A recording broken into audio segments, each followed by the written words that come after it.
Chairman بلدیہ وسطی ریحان ہاشمی نے کہا ہے کہ MQM پاکستان عوامی خدمت کے ساتھ ساتھ تمام مذاہب قومیت کا بھی احترام کرتی ہے اور آج بھی درگاہ مصری شاہ پر رکن رابطہ کمیٹی MQM پاکستان زاہد منصوری کے ہمراہ حاضری دی اور ختم قرآن و دعا میں شرکت کے بعد درگاہ پر فاتحہ خوانی کی اور کورونا کی وبا سے ملک کو محفوظ رکھنے کے ساتھ ساتھ MQM پاکستان کے کنوینر ڈاکٹر خالد مقبول صدیقی کی صحت کے لیے بھی دعا کی۔ اس موقع پر دعا کے بعد MQM پاکستان رابطہ کمیٹی کے رکن زاہد منصوری اور چیئرمین بلدیہ وسطی ریحان ہاشمی نے تحائف بھی پیش کیے۔ چیئرمین بلدیہ وسطی ریحان ہاشمی نے بعد ازاں جب لوگ شاپنگ کر کے واپس چلے جاتے ہیں رات گئے اپنے ریسکیو کے عملے کے ہمراہ حیدری مارکیٹ کے ساتھ ساتھ دیگر مارکیٹوں میں اسپرے مہم کا آغاز کیا اور دکانوں اور اس کے اطراف اور شٹرز کے ساتھ ساتھ لوگوں کی آمد و رفت کی جگہ پر اسپرے مہم کو یقینی بنایا۔ اس موقع پر حیدری مارکیٹ ایسوسی ایشن کے رہنماؤں نے چیئرمین بلدیہ وسطی ریحان ہاشمی کا شکریہ ادا کیا۔ سنیے تھوڑا سا انہی کی زبانیں۔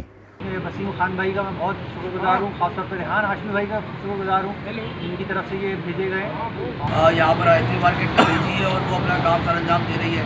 ہم دعا کرتے ہیں کہ اللہ تعالیٰ ریحان ہاشمی صاحب اور ان کی ٹیم کو جو ہے نا اسی طرح کی استعداد عطا فرمائے تاکہ وہ مارکیٹ کو جس کی انفیکشن اسپرے کر سکے۔ جزاک اللہ، بہت بہت شکریہ۔ بعد چیئرمین بلدیہ وسطی ریحان ہاشمی نے عوامی شکایت پر نارتھ کراچی لیاقت آباد کے علاقوں کا دورہ کیا جہاں پانی کی شدید قلت کا سامنا تھا۔ اس موقع پر اسٹینڈنگ کمیٹی کے رکن مستفیض فاروقی اور دیگر بھی موجود تھے، جبکہ چیئرمین بلدیہ وسطی ریحان ہاشمی بتا کے آ رہے ہیں، سنیے انہی کی زبانی۔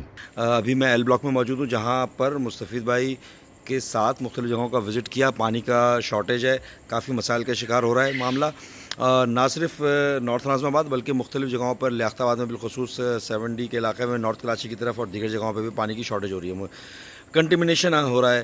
حکومت سندھ سے مطالبہ ہے Karachi water and sewerage board کو پابند کیا جائے کہ کسی طریقے سے پانی کی ترسیل خاص طور پہ عید کے ایام میں ممکن بنائی جائے۔ چیئرمین بلدیہ وسطی ریحان ہاشمی یقیناً عوامی خدمت کے ساتھ ساتھ اب یقیناً سندھ گورنمنٹ کی طرف سے وسائل نہ ملنے پر دعاؤں کا بھی سہارا لے رہے ہیں اور یہ کوئی غیر معمولی بات نہیں ہے، سہارا لیا جا سکتا ہے۔ عزیز عارف، KBS بلدیاتی نیوز، کراچی۔